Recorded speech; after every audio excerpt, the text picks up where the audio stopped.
400కే LPG gas cylinder ఇస్తా అన్నారు. మేము చెప్తే సామాజిక పెన్షన్ల భద్రతకు సంబంధించిన పెంపు చేస్తామంటే మీరు మాకంటే ₹1 పెంచేందుకు ప్రయత్నం చేసే మేనిఫెస్టోలో పెట్టారు. మేము రైతు భరోసా అంటే 10 సంవత్సరాలు మీరు చేయని అంశాన్ని దాని విషయంలో ఆర్థిక సహాయం పెంచుతామని, రైతు బంధు ఆర్థిక సహాయం పెంచుతామన్నారు. రాష్ట్రంలో మీరు చెప్పింది 93 లక్షల బీపీఎల్ కుటుంబాలకు ప్రతి ఒక్కరికి 5 లక్షల విలువైన జీవిత బీమా పాలసీ ప్రభుత్వ ప్రీమియం కవర్ చేస్తుందని చెప్పింది.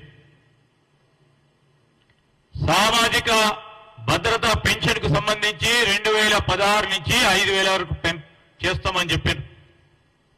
దీన్ని 5 ఏళ్లుగా క్రమంగా పెంచుతామని చెప్పారు. దివ్యాంగులకి 6,016 వరకు పెంచుతామని చెప్పారు.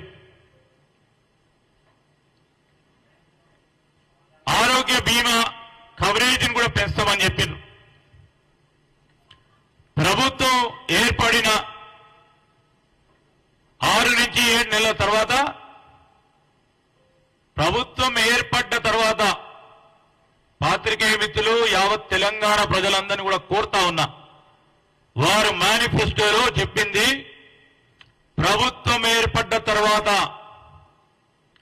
6 నుంచి 7 నెలల తర్వాత బీఆర్ఎస్ హామీలు కార్యరూపం దాలుస్తాయని చెప్పారు. 2018లో ఇంతకుముందు చెప్పినట్టు మేనిఫెస్టోలో పొందుపరిచిన తమ ప్రభుత్వం 90% సామాజిక కార్యక్రమాలను నిర్వహించడం జరిగిందని చెప్పిండ్రు. వాస్తవం ఎంత ఉందో ప్రజలు గమనించింది కనుకనే మార్పు కోరిండ్రు. మీరు చెప్పిండ్రు 2023 మేనిఫెస్టోలో రెసిడెన్షియల్ జూనియర్ కాలేజీలన్నింటిని కూడా డిగ్రీ కళాశాలలుగా మారుస్తామని.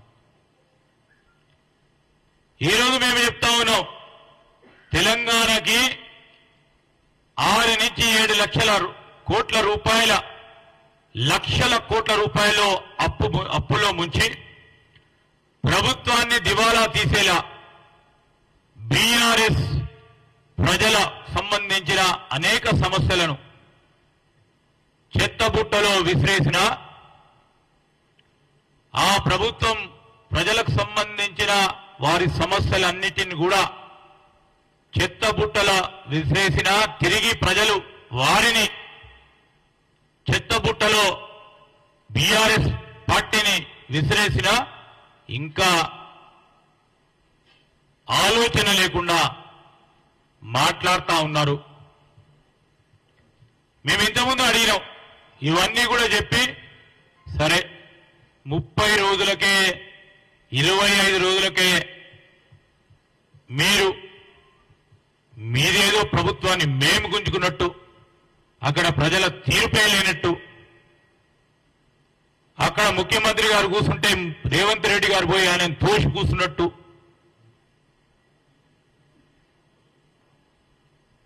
ఈ విధమైన ప్రవర్తన చూపెట్టకుండా మీరు చేస్తా ఉన్న అనేక ఆరోపణలకు సంబంధించి మేము మేనిఫెస్టోలో పెట్టిన ప్రతి అంశాన్ని కూడా, ఆనాడు కాళేశ్వరం ప్రాజెక్టుకు సంబంధించిన అవినీతి ఉంది, మేనిఫెస్టోలో చూడండి జ్యుడిషియల్ ఎంక్వైరీ చేస్తామన్నాం. ముఖ్యమంత్రి గారు కానీ సాగునీటి మంత్రి గారు ఉత్తమ్ కుమార్ రెడ్డి గారు కూడా ఈరోజు జ్యుడిషియల్ ఎంక్వైరీ వేయటం జరిగింది. మీరు చెప్తా ఉన్నారు ప్రజలకు సంబంధించిన తలసరి ఆదాయం పెరిగిందని. ఈరోజు ప్రజలకు సంబంధించి, తెలంగాణ ప్రజలకు సంబంధించి తలసరి ఆదాయం పెరిగితే ఇంకా 1 కోటి కుటుంబాలు దారిద్ర్య దిగువ రేఖన బీపీఎల్ కింద ఎలా ఉంటాయి? మీరు వీటన్నిటి విషయంలో ప్రధానంగా ఆలోచన చేసి ముందుకెళ్లాల్సిన సందర్భాన్ని కూడా గుర్తు చేస్తా ఉన్నాం.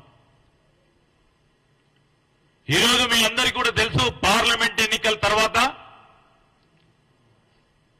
బీఆర్ఎస్ పార్టీ అడ్రస్ గల్లంతైతుందనే భయాందోళనతో పార్టీని రక్షించుకోవాలి, ఆ కుటుంబాన్ని రక్షించుకోవాలని చేస్తా ఉన్న ఈ తంటాలు ప్రయత్నాలు ప్రజలు గమనిస్తా ఉన్నారు. మీరు రిలీజ్ చేసిన ఈ బుక్లెట్ వల్ల బీఆర్ఎస్ పార్టీ తన పరువు తాను తీసుకున్నట్టు కనబడతా ఉంది.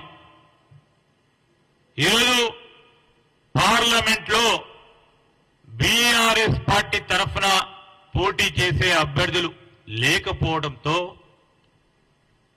ఏ విధమైన ప్రయత్నం చేస్తా ఉన్నారు, ఏ విధంగా మాట్లాడుతా ఉన్నారు, భ్రమించి మాట్లాడుతా ఉన్నారు, ప్రజలందరూ కూడా గమనిస్తా ఉన్నారు. ఈరోజు తెలంగాణకు సంబంధించిన శాపం, పాపం, కోపం ఈరోజు బీఆర్ఎస్ పార్టీ. అందుకోసమే జనం కూడా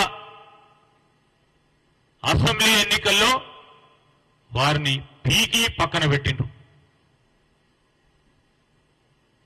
ఓటమి డిప్రెషన్లో అధికారం మా దగ్గర లేదు అని అసహనంతో మీరు ఈ ప్రచురణలు చేసి ప్రజలకు వద్దకు వెళ్దామనే ప్రయత్నం ఈరోజు మేము చెప్తా ఉన్నాం. దేవుడు మా పట్ల ఉన్నాడు, ప్రజలు మా పట్ల ఉన్నారు. తెలంగాణకు సంబంధించిన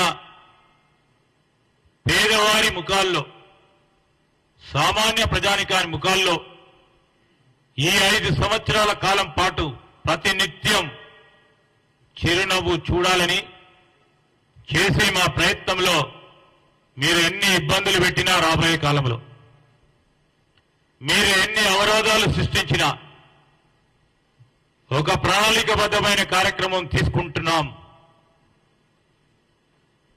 ఆర్థిక క్రమశిక్షణతో మేమిచ్చిన, ప్రజలకు చెప్పిన గ్యారంటీలు, మా మేనిఫెస్టోలో పొందుపరిచిన అనేక హామీలని తప్పకుండా అమలు పరుస్తాం.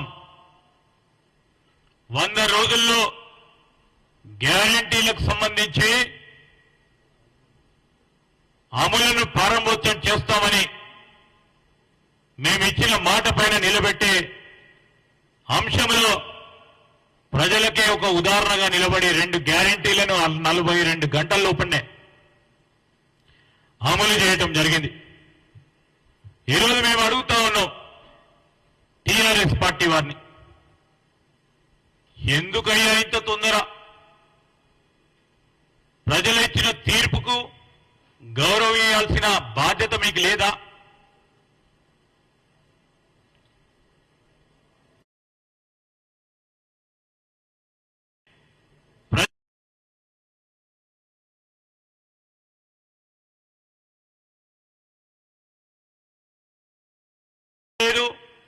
ఎందుకు చేయలేకపోయినావు అని బేరీజు చేసుకోవాల్సిన సందర్భము, సమయంలో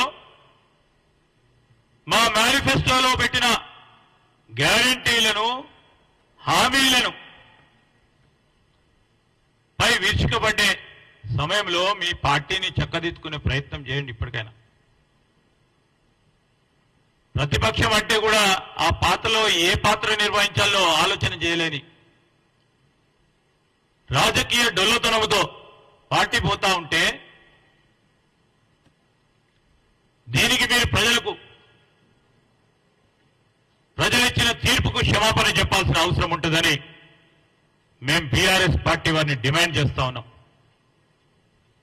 ఈరోజు మేము 6.5 కోట్ల మహిళా సోదరమణులకి, ఆ అక్కలకి, చెల్లెలకి ఉచిత బస్సు ప్రయాణం విషయంలో వారు మంచిగా సంతోషంగా కుటుంబాలకు సంబంధించి ఫ్రీ బస్సు ఉంది కదా అని ఒక ధైర్యం, ఒక నమ్మకం ఈ కాంగ్రెస్ పార్టీ కల్పిస్తే, ఆ నమ్మకాన్ని, ఆ ధైర్యాన్ని వమ్ము చేసే ప్రయత్నంలో కొంతమంది మరి టీఆర్ఎస్ నాయకత్వం కూడా కొంతమంది ఆటో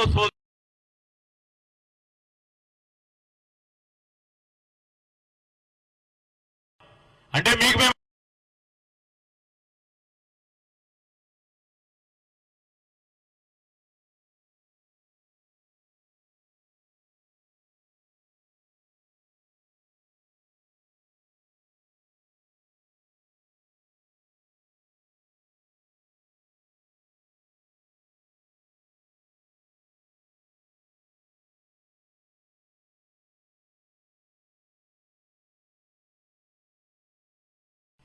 అన్ని ఆలోచన చేసే మా మేనిఫెస్టోను తీర్చిదిద్దడం జరిగింది. దాన్ని అమలు పరిచే ప్రయత్నంలో కార్యక్రమంలో ఏ ఒక్క నిమిషం కూడా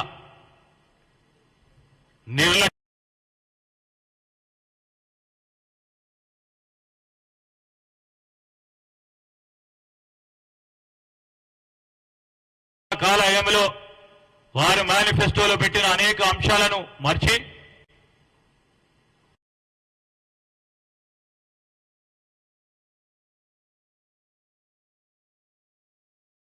ఒకసారి 420 ఇంటూ 2 సార్లనా 3 సార్లనా వారు ఆ టీఆర్ఎస్ పార్టీ వారు అని ఆలోచన చేయాలని ప్రజలందరినీ కూడా కోరుతూ ఈరోజు ఇప్పటికైనా మీ వ్యవహార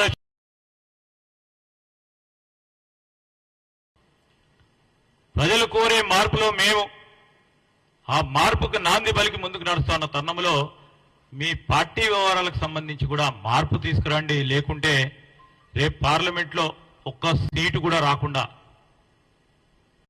నామ రూపాలు లేకుండా పోతుందని